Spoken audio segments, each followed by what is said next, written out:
Mito. Nos hicieron creer que el éxito de una mujer no tiene que ver con el dinero. Desde pequeñas, muchas de nosotras crecimos escuchando que no somos buenas para el dinero y que la aspiración al éxito para una mujer se basaba en aspirar a casarnos, tener hijos, ser la esposa ideal, vamos, construir un hogar y una familia. Si bien no nos hablaron de elegir qué tipo de éxito deseábamos, comenzaremos por el dinero. Nos lo pusieron siempre fuera de nuestras cartas. Hoy sabemos que este tipo de pensamiento no solo afecta cómo vemos el dinero y la manera en que nos relacionamos con él, sino que también nos limita en la posibilidad de acceder al trabajo, de ser autosuficientes, independientes económicamente y de poder vivir la vida en los términos que deseamos. Cuando compramos el mito de que no sabemos administrar ni merecemos el dinero, es más difícil creer que puedes aspirar a un sueldo justo, atreverte a negociarlo o luchar por un ascenso. Y así es como la brecha salarial de género se va agrandando. A largo plazo, esto nos pone en una situación donde las pocas mujeres que tienen acceso al trabajo pagado ganamos menos y en muchos casos somos mucho más propensas de sufrir violencia doméstica y de caer en la pobreza. Y lo más triste es que al no tener independencia económica, también nos volvemos más vulnerables a situaciones peligrosas, incluyendo la violencia y el feminicidio. Es hora de romper con este mito y reclamar lo que realmente merecemos. Antes de profundizar y derribar el mito de que el dinero no es para las mujeres, ni lo merecemos ni debemos generarlo, es importante que tengamos claros dos términos. La brecha salarial de género, la cual en sentido estricto y de manera muy breve, se refiere a la diferencia que existe entre el salario promedio que perciben los hombres que trabajan de tiempo completo y el salario promedio de las mujeres que trabajan de tiempo completo en un país. Así es como se mide en México y a nivel mundial, y es también lo que se conoce como la brecha salarial no ajustada, porque no se trata de comparar puesto por puesto, sino el promedio de salarios entre hombres y mujeres. De acuerdo con esta definición, si en México la brecha salarial es del 16%, esto significa que las mujeres ganan 84 pesos por cada 100 pesos que ganan los hombres. Pero la brecha salarial de género va mucho más allá de la diferencia salarial y tiene que ver con los obstáculos que hoy enfrentan las mujeres a la hora de entrar y tratar de crecer en el trabajo remunerado. El trabajo remunerado y no remunerado, también conocido como trabajo pagado y trabajo no pagado.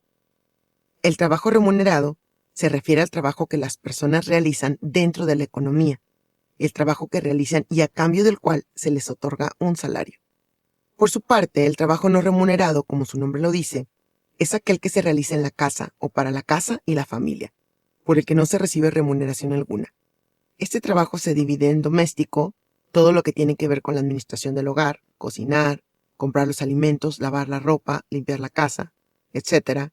Y en trabajo de cuidados, todo el trabajo que se hace para cuidar de otras personas, papás, hermanos, familia enferma, hijos, pareja y de ti misma.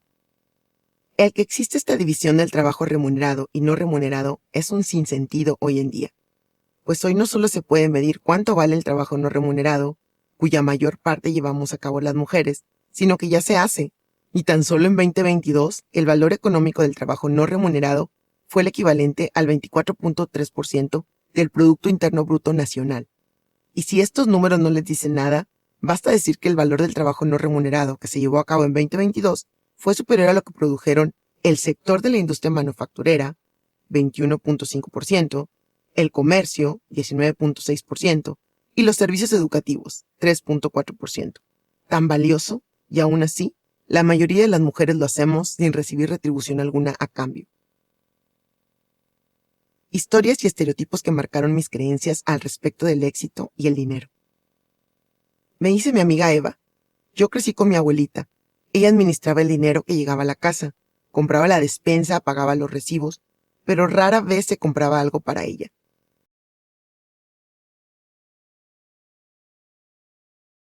Si acaso sus efectos personales, una crema, un desodorante, pero siempre de la marca genérica. No le alcanzaba para comprarse la crema Maja, que estaba de moda. A mis abuelas les gustaban las cosas buenas. Mi abuelita Juanita fue muy pobre de niña, pero cuando yo la conocí, no sé qué magia hacía con el poco dinero que le llegaba a las manos. Prestaba rédito, traía cosas de San Juan de los Lagos y las vendía en abonos, y con eso le alcanzaba no solo para comprar la despensa, para alimentar a una familia de 5 hijos, mi papá entre ellos, sino para comprarse el anillo que quería con las piedras del mes en que nacieron sus hijos, los aretes de rubíes que me heredó, sus zapatos Sass, el perfume y la crema más cara de Avon. La historia de Chocolito, la mamá de mi mamá, no fue muy diferente. Ella fue criada por su abuela materna y me contaba que a ella no le daban dinero para comprarse un dulce o ropa. Siendo una niña, Chocolito aprendió a tejer y a coser, y hacía ropa que luego iba a vender a la plaza del pueblo. Ya más grande le entró al negocio de organizar viajes turísticos o para ir a comprar cosas baratas para luego venderlas un poquito más caras. Más adelante puso una casa de asistencia, donde alimentaba y daba hogar a personas que llegaban a vivir a Monclova, lo cual le requería levantarse a las 5 de la mañana para empezar a echar tortillas y hacer el desayuno a las 6 de la mañana. Pero esos solo eran algunos de sus negocios. El principal era el molino de Nixtamal. Ese molino donde sí o sí a toda la familia nos tocó trabajar, durante algunas horas, días, semanas, meses o años, como fue el caso de mi prima Tania, de mi tía Vicky y de mi mamá Yolanda. Todo esto porque el molino de Doña Chocolito nunca tuvo empleados formales. Entonces todos le tuvimos que entrar a la friega, desde coser y lavar el nixtamal, acarrearlo al molino, molerlo, atender a la clientela y lavar el molino cuando bajaban la cortina al final del día. A mí me tocó cobrar varias vacaciones de invierno, la etapa más productiva del año, porque a todo mundo se le antojan los tamales con el frío. Y me pude dar cuenta de que era un muy buen negocio. Uno en el que llegaba a vender 60 o 70 mil pesos en un solo día, el día previo a la adoración de la Virgen de Guadalupe, el 12 de diciembre. Si así era, luego entonces ¿por qué no se notaba? Porque en la casa de mi abuelita no sobraba la comida. El coche que tenían era una pick-up vieja, y en general se podría decir que no vivían de una manera abundante, sino hasta parecía que vivían al día. ¿A dónde se iba todo ese dinero? La respuesta es fácil. Comprar harina, aceite, huevos y frijol, para alimentar no solo a una familia de 5 hijos, sino a los asistentes que vivían en casa, además de la gente y entenados que llegaban a visitar con toda su familia y sin avisar. Cuando volteas a ver la realidad que prevalece en el mundo, podemos darnos cuenta de que la historia de Chocolito y de Juanita no son para nada diferente de las historias de millones de mujeres. En el mundo, las mujeres reinvierten aproximadamente el 90% de sus ingresos en sus hogares, en comparación con el 35% de los hombres. Esto incluye gastos en educación, salud, alimentos y necesidades básicas. Y este patrón se repite indistintamente se trate de mujeres en economías de bajos ingresos o de mujeres en economías más avanzadas. Considerando lo anterior, hace más que sentido el resultado del estudio que realizó la firma McKinsey Global Institute en 2015.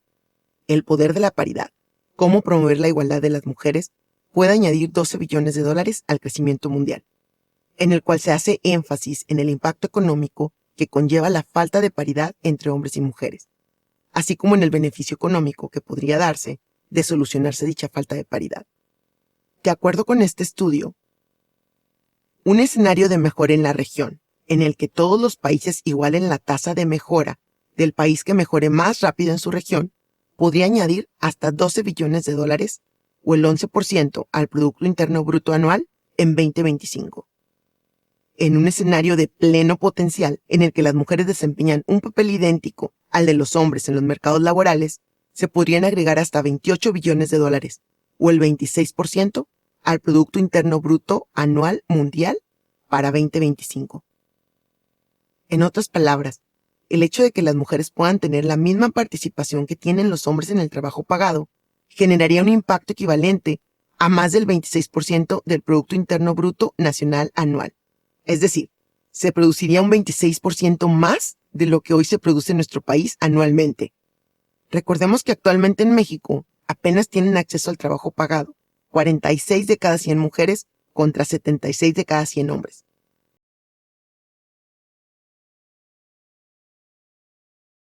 Nuestra participación en el trabajo remunerado está 30 puntos debajo de la participación de los hombres.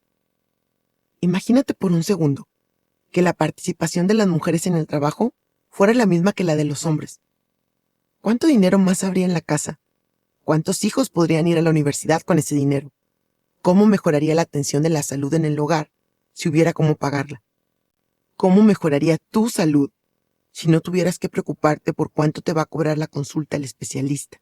¿O en cuánto te van a salir los estudios que te pidan? ¿Cuál sería el nivel de independencia y de libertad económica con el que podrías contar? ¿Cuáles son las creencias que alimentan la realidad que viven las mujeres? Al reflexionar al respecto, me vienen recuerdos propios, pero también historias de muchas mujeres que me han confiado lo que han tenido que vivir a lo largo de sus carreras. Mitos que han tenido que aceptar para poder acceder o crecer en el trabajo.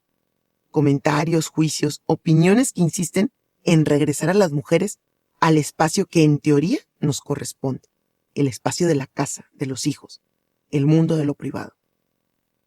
¿Para qué quieres estudiar?, me preguntó mi primo cuando estaba por terminar la preparatoria. Para poder trabajar y tener dinero, le respondí yo. ¿Y para qué quieres dinero?, continuó.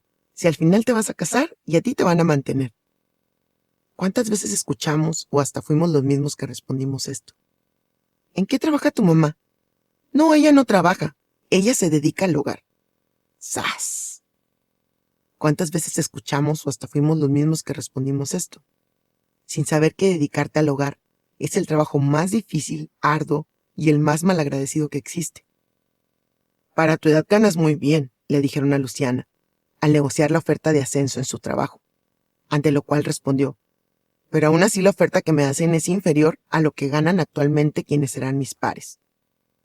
No debería decirte esto, pero no deberías ser tan interesada, insistió su gerente de recursos humanos, aceptando de mala gana revisar la oferta salarial que le estaban haciendo. A sus 26 años, Luciana conocía el money shaming, la experiencia de que te hagan sentir vergüenza, culpa o incomodidad cuando te atreves a hablar de dinero, a pedir más de lo que actualmente estás ganando o a mostrar algún interés por querer ganar más dinero. O sea que lo único que te interesa es el dinero. Así le dijeron a mi amiga Claudia, cuando se atrevió a pedirle a la persona que la estaba entrevistando que le igualara el salario que estaba percibiendo en su empleo actual. ¿Pero por qué le vamos a pagar tanto?, le dijo el director general de la empresa a su gerente de recursos humanos, cuestionándola sobre el aumento de sueldo que estarían otorgando a una gerente recién ascendida. Ingeniero, eso es lo mismo que le pagamos a todos los gerentes de ese rango, respondió la gerente. Sí, pero ¿acaso no tiene marido? Plop. Yo sí ayudo a las mujeres en mi empresa, me dijo el licenciado Colinas. A mí me gusta contratar mujeres porque son más responsables que los hombres, no faltan, llegan puntuales y al final solo necesitan su sueldo para comprarse pinturitas o pagar sus viajecitos. Solo le faltó agregar y por ende les puedo pagar menos. Oye, Sergio, ayúdame a conseguir una persona para ocupar este puesto, le dijeron a un amigo que es headhunter. ¿Cuánto estás ofreciendo de salario?, respondió. 65,000 pesos más prestaciones. Híjole, con ese salario va a ser muy difícil conseguir a la persona con las características que buscas. Entiendo. ¿Y qué tal si me consigues a una mujer? Al fin que ellas siempre están dispuestas a ganar menos. Uf. Se imaginarán mi sorpresa con una conversación reciente que tuve. Yo solo quiero el puesto global, Norma. Ya sabes, el título en la puerta. ¿Y qué hay del dinero, Di? Fue mi pregunta inmediata. ¿El dinero? El dinero realmente no me importa, me confesó Diana, una ejecutiva que había estado partiéndose el lomo luchando por ese ascenso soñado, sin preguntarse la razón detrás por la que decía que el dinero no le importaba. Esta historia me recuerda a otra similar, una a cargo de Jennifer Lawrence, la actriz de Hollywood quien al hacerse públicas una serie de comunicaciones e información en el llamado Sony Leak o ataque informático al estudio Sony Pictures, se dio cuenta de que, mientras que a ella y a su coprotagonista mujer les pagarían 7% de las ganancias de la película American Hustle, a sus compañeros hombres coprotagonistas les estarían pagando 9%.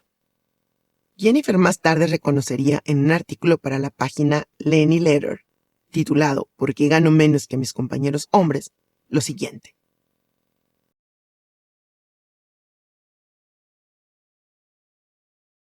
Cuando ocurrió el hackeo de Sony y me enteré de que me pagaban mucho menos que a la gente afortunada que tenía pene, no me enojé con Sony, me enojé conmigo misma. Fracasé como negociadora porque me rendí pronto. No quería seguir peleando por millones de dólares que francamente, debido a 2 franquicias, no necesito. Siendo honesta conmigo misma, mentiría si no dijera que hubo un elemento de deseo de agradar, que influyó en mi decisión de cerrar el trato sin luchar de verdad, añadió. No quería parecer difícil o malcriada. En aquel momento me pareció una buena idea, hasta que vi la nómina en internet y me di cuenta de que a todos los hombres con los que trabajaba definitivamente no les preocupaba ser difíciles o malcriados. ¿Alguna vez has sentido que te hacen sentir culpable por querer ganar dinero? Pues eso tiene un nombre y se llama money shaming. Es algo que muchas mujeres experimentamos, aunque a veces ni siquiera alcanzamos a ponerle nombre. Desde siempre nos han enseñado que ser una buena mujer, madre o esposa significa sacrificarnos, darlo todo por los demás y no pedir nada a cambio. Se nos elogia por trabajar hasta tarde, por no quejarnos, por ser las últimas en irnos a la cama y las primeras en levantarnos. Nos han metido en la cabeza que nuestra valía está en dar, dar y dar, hasta que nos quedamos sin nada. Y cuando por fin nos atrevemos a pedir lo que realmente valemos, ahí es cuando empieza el money shaming. Nos dicen que somos egoístas, codiciosas, que estamos llenas de nosotras mismas, solo porque queremos lo que es justo. Es como si hubiera una regla no escrita, que dice que una buena mujer no debería preocuparse por el dinero, y si lo hace, es porque no es lo suficientemente buena. Pero aquí te va la verdad. No tienes que disculparte por querer ganar dinero, por pedir un salario justo, o por querer crecer económicamente. El dinero no solo es necesario para vivir, sino que además es una herramienta que te da libertad, que te permite ser más generosa y que te empodera para tomar decisiones que beneficien a ti y a quienes te rodean. Cuando las mujeres ganamos buen dinero, no solo nos beneficiamos nosotras, sino también nuestras familias, nuestras comunidades. Así que la próxima vez que alguien intente hacerte sentir mal por querer lo que te mereces, recuerda esto. No es egoísta querer ser recompensada justamente por tu trabajo, por tus ideas y por tu esfuerzo. Es justo, es necesario, y es un paso más hacia nuestra verdadera independencia y éxito. No te disculpes por querer más, porque mereces definir lo que es suficiente para ti, y nadie más tiene derecho a decidirlo. En tu historia, ¿cuál es el primer recuerdo que tienes en relación con el dinero? ¿Qué aprendiste sobre el dinero de tus padres o de quienes te cuidaron cuando eras pequeña? ¿Qué papel crees que desempeñaron la suerte y el riesgo en tu situación financiera actual? ¿Cómo se ve para ti el tener lo suficiente? ¿Qué aprendiste sobre el ahorro? ¿Qué piensas sobre invertir? ¿Lo haces? ¿Dónde aprendiste sobre el tema? ¿Cómo te sientes con respecto a tu situación financiera actual? ¿Cuál es tu mayor miedo cuando se trata de dinero? Las distintas formas que adopta el mito del dinero y el éxito en las mujeres. El mito que da título a este audiolibro se desmenuza en muchísimas creencias y estereotipos que delimitan la forma en la que las mujeres nos relacionamos con el dinero y la manera en la que incluimos o no el dinero como parte de nuestra propia definición de éxito. Por ejemplo, nos dicen que el dinero no es para las mujeres, que esto es un asunto de hombres, que son ellos quienes deben encargarse de las finanzas del hogar, porque en teoría ellos son los que generan los ingresos del hogar. Y además, nosotras no somos tan buenas con los números. ¿Se acuerdan de las playeras para niñas que venden en el Walmart? Con el eslogan demasiado bonita para las matemáticas. Parece exagerado, pero ese es el impacto. Nos dicen también que el dinero es algo sucio o egoísta, o que el dinero no debería ser tan importante para el éxito de una mujer, que preocuparse por el dinero o desear tener mucho dinero es egoísta o superficial. ¿Se acuerdan de lo que dijo mi amiga Jennifer Lawrence acerca de que le daba miedo parecer difícil o malcriada si pedía más dinero? ¿Se acuerdan también de Diana, la directora que añoraba el puesto global, la que dijo que el dinero no le importaba? ¿Por qué nos sentimos obligadas a decir que el dinero no importa? ¿Por qué cuando el jefe o compañero, que evidentemente comió y bebió de más, propone dividir la cuenta del restaurante entre todos los comensales, no levantamos la mano para oponernos y decir que solo vamos a pagar por nuestro consumo?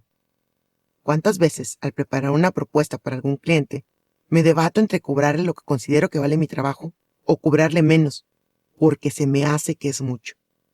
Al fin y al cabo, ¿cuánto es mucho? ¿Acaso tomamos esa decisión con base en nuestro potencial, trabajo,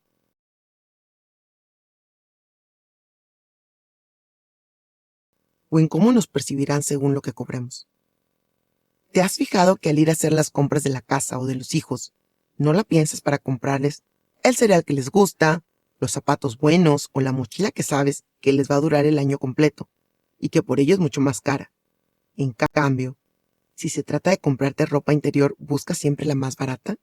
¿Qué hay de las veces que te sientes mal por días y en lugar de ir a pagar la consulta con el especialista, te automedicas con lo que encuentras en el cajón de las medicinas, mientras que si se trata de tus hijos, inmediatamente los llevas al pediatra, a sabiendas de que eso consumirá varios miles de pesos del presupuesto familiar. Esto también viene de la creencia de que gastar en ti misma es un lujo innecesario. La sociedad nos condiciona a priorizar las necesidades de los demás, familia, hijos, pareja, sobre las propias, haciendo que cada vez que vayamos a gastar un peso en nosotras mismas, nos cueste trabajo, y hasta sintamos que estamos siendo egoístas o que estamos haciendo un gasto innecesario. Por otro lado, ante la creencia de que las mujeres no somos capaces o no debemos ganar tanto como los hombres, pienso que no es que las mujeres compremos esa manera de pensar, pero de alguna manera acabamos autoconvenciéndonos de que, si el hombre es el principal proveedor, lo justo es que gane más para poder mantener a la familia. Y ni siquiera creo que nos alcance para hacer ese razonamiento de manera consciente. Es algo que ocurre tras bambalinas en nuestro inconsciente, impulsado por el patriarcado en forma de presiones sociales que vamos perpetuando. Y es inconscientemente que vamos limitando nuestras ambiciones profesionales y aceptando sueldos más bajos de los que merecemos. También hay quienes aseguran que el dinero no trae la felicidad, que por ello no deberíamos establecer el dinero como una finalidad en la vida, pues el dinero no es la única fuente de felicidad. Pues te diré, no es lo mismo llorar en un yate que en la fila del camión. Pero más allá de la broma, el dinero te brinda un margen mínimo de respeto a tus derechos como persona, la posibilidad de renunciar al trabajo en el que te acosan, de dejar al marido que te violenta y hasta de escapar a tiempo de una situación que pueda acabar con tu vida. La posibilidad de comprarte un seguro de gastos médicos mayores para cuidar de tu salud y detectar el cáncer a tiempo, de comprarte un coche para moverte con mayor libertad y de pagarte unas vacaciones que realmente te permitan desconectarte del estrés de la vida diaria. La posibilidad de ser independiente económicamente y con ello, no solo la capacidad de pagar nuestras cuentas o darnos un gusto de vez en cuando, sino el gozar del recurso fundamental que nos permite a las mujeres el pleno disfrute de nuestros derechos humanos. Cuando tenemos control sobre nuestros propios ingresos, nos empoderamos para tomar decisiones autónomas sobre nuestras vidas, desde elegir con quién compartimos nuestro tiempo, hasta decidir cuándo y cómo nos retiramos del trabajo. La independencia económica nos da la libertad de decir no a situaciones que nos dañan, y sí a las oportunidades que nos benefician y nos hacen crecer. Es una herramienta de poder personal y colectivo que desafía las estructuras de desigualdad que nos han mantenido en una posición de dependencia durante tanto tiempo. Es en definitiva un camino hacia la igualdad real, donde nuestras decisiones no están limitadas por la necesidad económica, sino guiadas por nuestros propios deseos y aspiraciones. En ese sentido, reclamar nuestro derecho a generar, administrar y disfrutar del dinero es también reclamar nuestro derecho a vivir plenamente. Que las mujeres no podemos tenerlo todo, refiriéndose al éxito en tu carrera, al dinero y a la familia. ¿Será?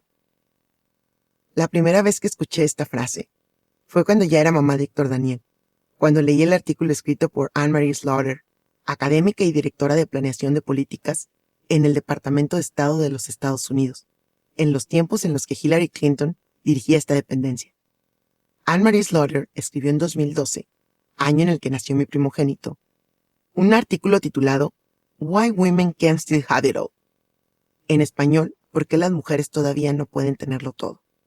Para The Atlantic, artículo que se viralizó hasta convertirse en una de las publicaciones más vistas en este medio.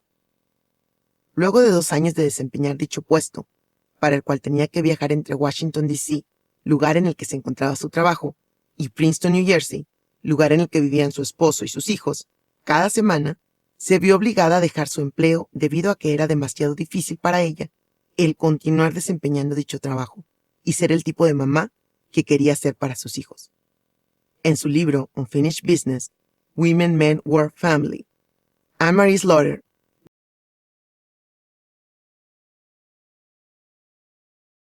narra su experiencia y afirma que si verdaderamente creemos en la igualdad de oportunidades para todas las mujeres, es necesario cambiar la forma en que opera actualmente el lugar de trabajo y la sociedad en general, refiriéndose principalmente a la forma en que la sociedad se niega a reconocer la importancia y el valor del trabajo no remunerado, doméstico y de cuidados. Anne-Marie Slaughter habla en su libro de que tenerlo todo, la familia, una carrera estelar, y el puesto en la cima es imposible aun cuando cuentes con una pareja que te apoye y con los medios para apoyarte de personas que trabajen para ti, como una niñera o una empleada del hogar.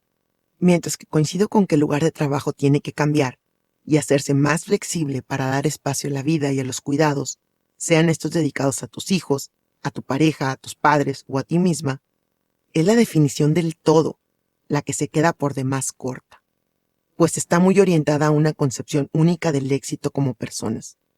Y es que la definición de tenerlo todo, en esos términos, ha sido más un invento de los mercadólogos que una consigna de la lucha feminista.